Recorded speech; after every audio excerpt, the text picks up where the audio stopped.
Hello everybody, today we are going to be tackling a thermostat issue on top of the adjuster for any UK based or most radiators around the world.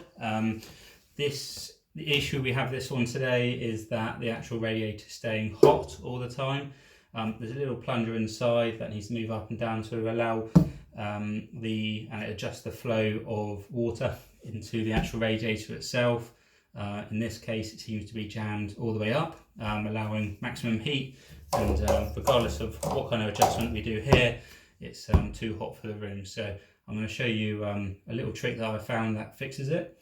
This is also relevant for if the radiator stays cold, i.e. the plunger is jammed all the way down and the return spring is not working. So straight into it, we need to adjust it, well actually remove the adjuster.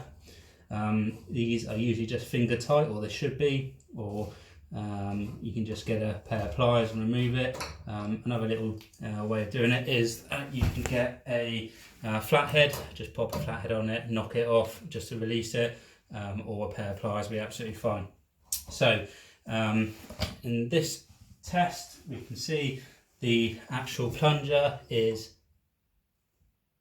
solid, or it's very hard to move. In your case it might be solid up, and you can't push it down, which means it would be very, very cold all the time, or it could be stuck all the way down.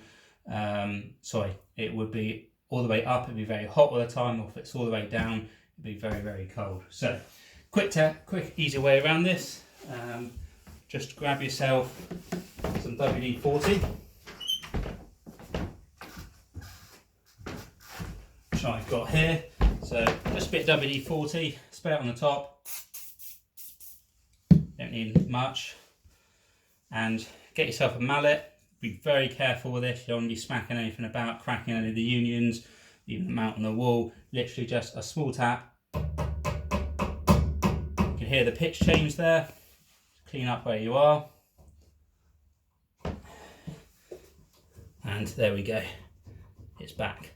So about, I'd say 6-7 mil movement there, that's all it takes to move. Just test here, you've got full movement on the thermostatic valve, which you do, so you know your head's working okay. These can break if these are jammed, people over tighten them, breaks the mechanism, but that's working absolutely fine. So it's just a matter of screwing it back on. Reassembly is exactly the same as the way we disassembled it, and yeah, hopefully I could help.